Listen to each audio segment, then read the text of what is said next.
Hello Group 1, welcome to your reading. First, let's look at why you are being so hard on yourself right now. We have the Emperor with the Knight of Swords as the underlying card. On the surface, I see that you place a strong emphasis on efficiency and speed. These are key metrics you use to define success. It's not enough for you to simply do something well. You'd expect yourself to do it fast and flawlessly.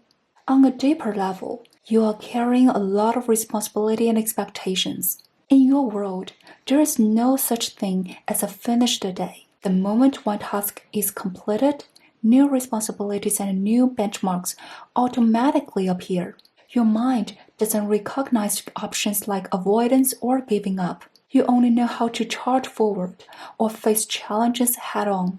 You rarely question whether these responsibilities or standards are reasonable. Instead, you blame yourself for not knowing more, moving faster, or performing better. It's as if you are running a lifelong race, constantly sprinting forward, where even pausing to catch your breath feels like an excuse. Your self-criticism is deeply tied to control. Losing momentum or feeling out of control feels threatening to you. Next, let's explore why losing control in life affects you so deeply. We have the Knight of Swords. At the bottom of the deck, we have Three of Wands.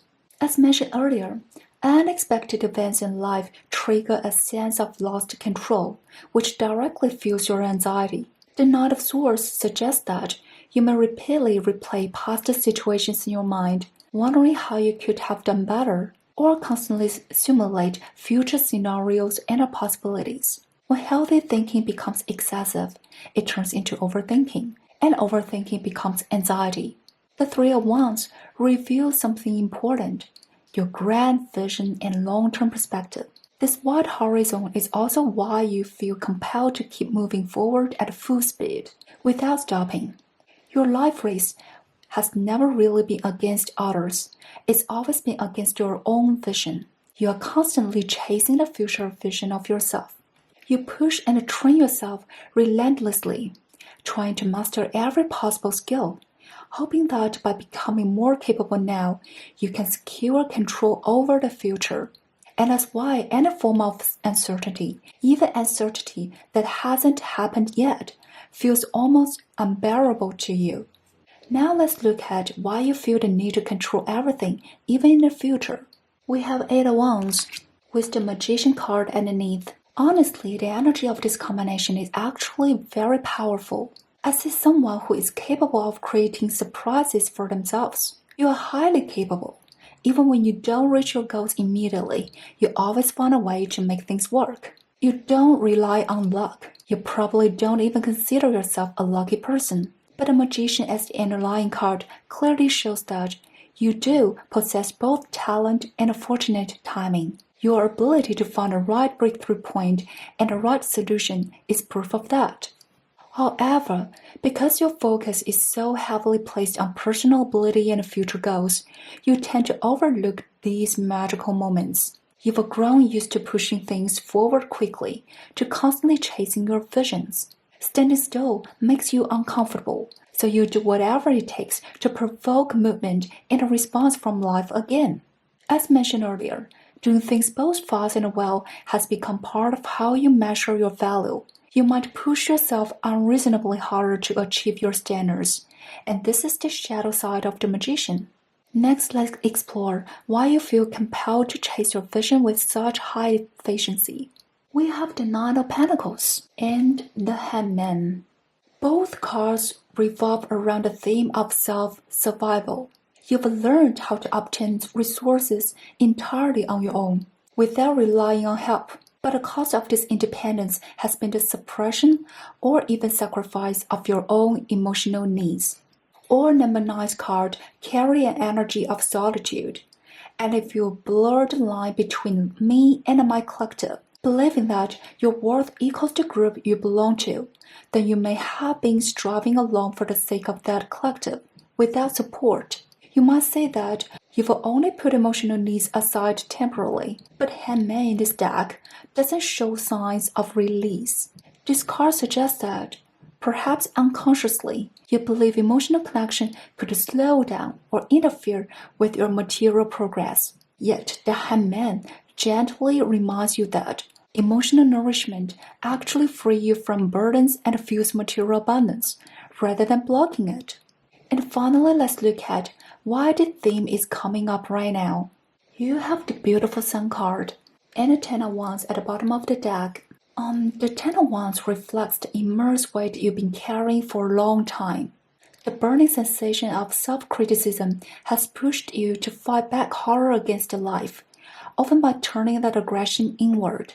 You may have wondered, why does everything feel more blocked the harder I try? Why am I more dissatisfied with myself the more effort I put in? And that's why I'm so happy to see the Sun card here. The Sun transforms self-attack into self-awareness and self-acceptance. This theme is surfacing now because you're meant to pursue life freely and unburdened, to fully live as yourself. You no longer need to carry everything alone or control everything. The relaxed joy shown in the Sun isn't meant to exist only in special moments. It's something you can access in every situation, in every phase of life. Ease, joy, lightness, and freedom don't need to be conditional. They are natural elements available everywhere. I see you becoming more open to unexpected blessings, remaining graceful even when things feel out of control, and facing future uncertainty without panic. Instead of rushing material progress, you are beginning to prioritize your inner state, and that shift is truly beautiful. Your oracle card here is New Moon in Aries. A fiery climax approaches. This card resonates deeply with the Ten of Wands. No matter what led you to this video, your emotions have reached a critical point. Aries, as the first sign of the zodiac, carries the energy of freedom and birth. In the past, you may have believed that freedom came from standing at the top, from controlling everything. But the Sun brings a powerful blessing. Freedom is just like sunshine, abundant and costless. The full moon in Aries also suggests engaging in solo physical or playful activities, such as boxing, personal workouts, or casual gaming without keeping score. The goal is to relax your nervous system and practice enjoying the process without focusing on outcomes. I truly love this spread. Through your self-criticism, I see someone with limitless potential. Sending blessings to everyone who chose Power One. Take care and I'll see you next time. Hello Group 2, welcome to your reading. First, let's look at why you're being so hard on yourself right now.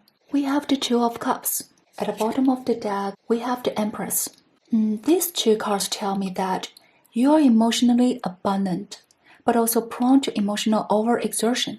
You carry an endless well of love within you, and you deeply long for harmonious, beautiful connections.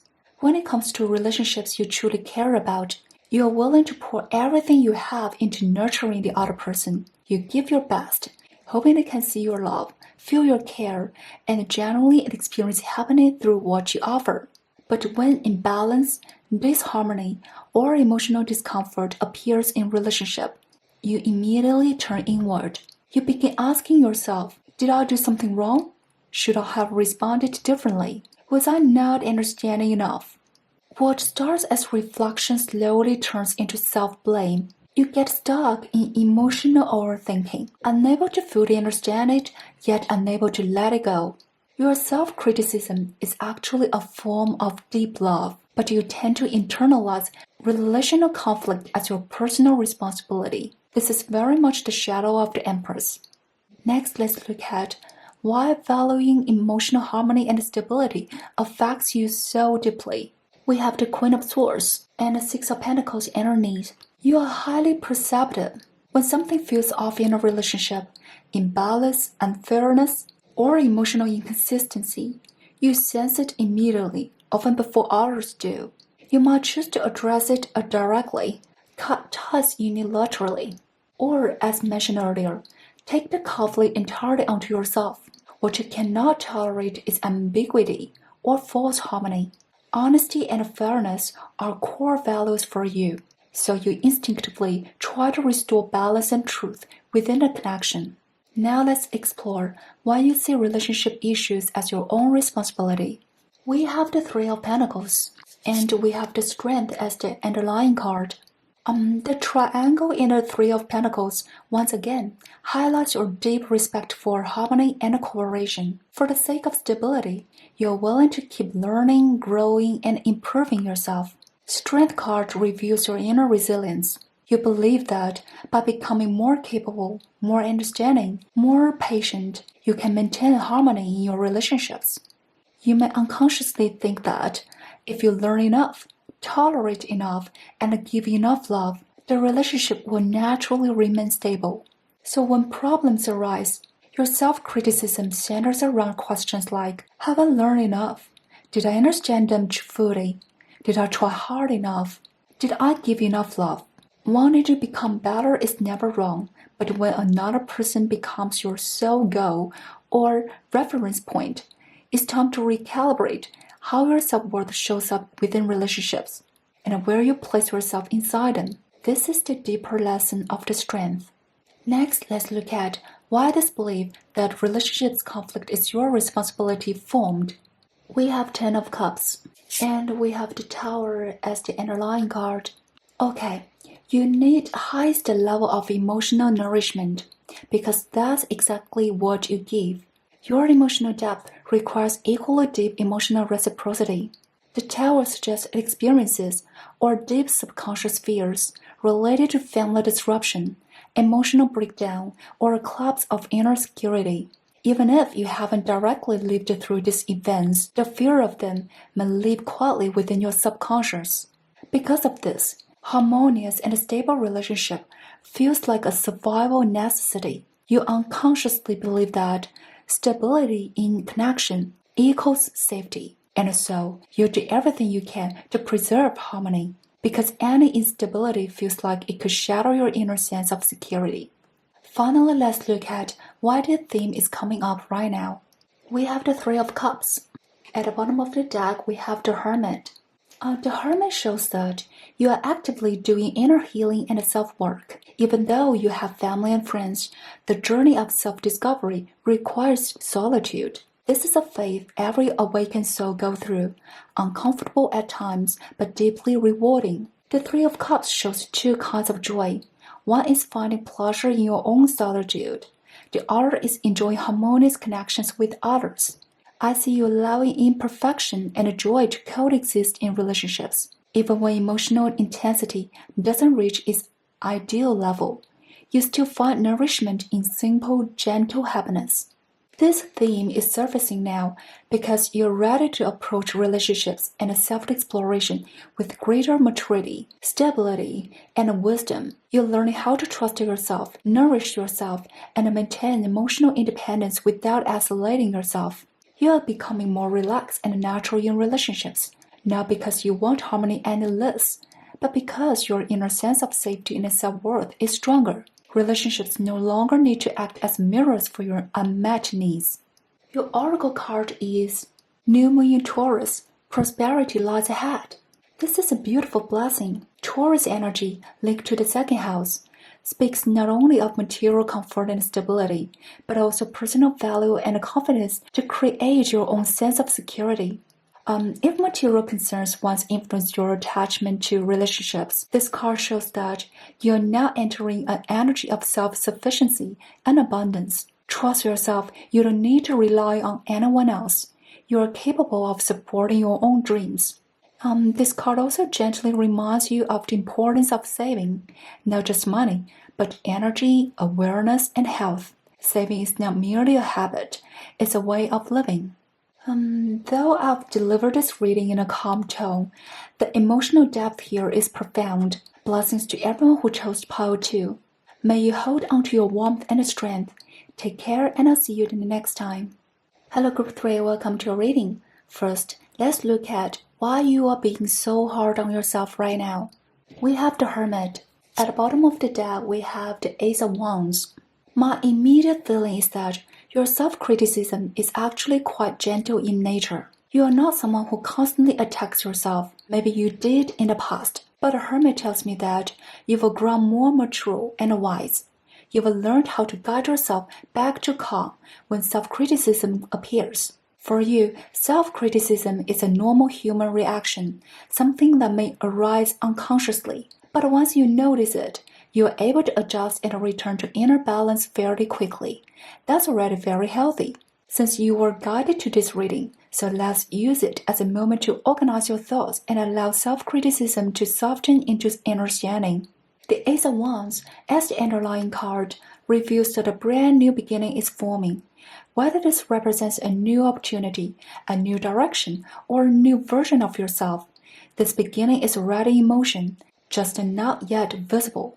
The Hermit shows me that you know you're very close to this new beginning, and that's exactly why self-criticism shows up. On an intuitive level, you can feel it's within reach, and you are frustrated that you haven't found that breakthrough, the answer, or the clarity just yet. The Hermit tells me that this phase of introspection is not accidental. Your inner searching is preparing you to step fully into this new beginning. What looks like restlessness caused by uncertainty is actually a sign that you're very close to truth, and soon this new beginning will manifest in the physical world. Next, let's look at why this almost there, yet not fully clear situation feels so uncomfortable. We have the Justice, and we also have the Knight of Swords at the bottom of the deck. Okay, so Justice shows that you deeply value fairness, clarity, and accuracy. You may be someone who's very precise in professional or intellectual matters. You cannot tolerate ambiguity, vagueness, or unclear intentions. You don't mind receiving a lot of information even if it's messy, but you do mind when information is inaccurate or incomplete. The Knight of Swords reinforces this. You are driven to uncover the truth quickly and thoroughly, whether the truth is about the outside world or about yourself. Next, let's explore why you feel such an urgent need to know the full and accurate truth. We have the Fool card. We also have the Two of Swords and the Knees. The Fool, once again, confirms that a new beginning is waiting for you. And because you know this, you feel both excited and cautious at the same time. Combined with the Hermit, this shows that even though you've learned a lot, you still feel there's more to understand. On one hand, you long for renewal and adventure. On the other hand, you're afraid that acting before you're fully prepared might be reckless. The Two of Swords reveals a mental tug-of-war. One part of you believes you already have enough lived experience and wisdom to explore new possibilities. Another part insists you need more knowledge before moving forward. You're constantly balancing encouragement and self-protection. And because this indecision consumes time and energy, you begin criticizing yourself for not being able to resolve it faster.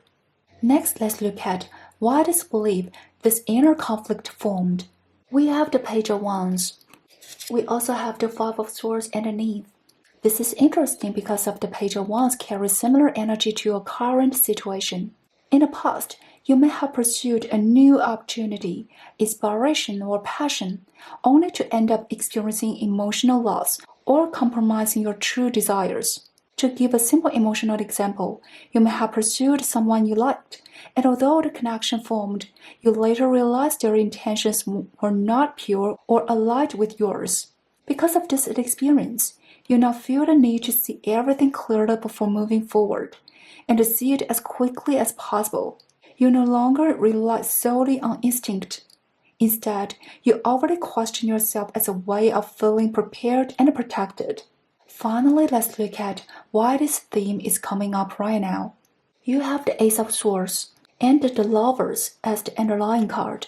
This is deeply moving. The Ace of Swords clearly shows that the truth you are seeking is about to be revealed and will be sharp, clear, and complete. The Lovers tells me this isn't about choosing between truth A or truth B.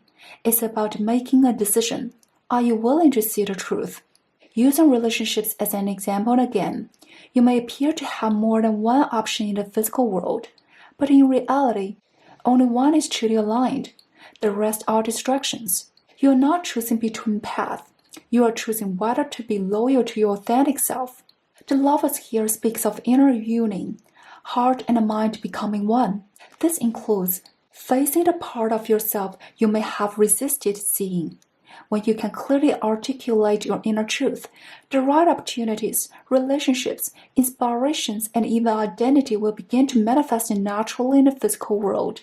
The oracle card here is New Moon Eclipse. Expect powerful change. This perfectly mirrors your entire reading.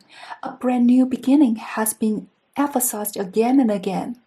And this eclipse suggests that this change will be milestone level. In the past, you may have followed ego-driven choices and achieved victories that felt strangely empty. But now you can trust that you are on the right path, one that leads to your soul's purpose. You are capable of realizing your dreams and experiencing emotional fulfillment. Don't be misled by temporary loneliness or quiet moments in life. Your intuition is accurate and it will be validated in the physical world. This is a very strong, mature, and grounded energy. Blessings to everyone who chose Part 3. Take care and I'll see you the next time.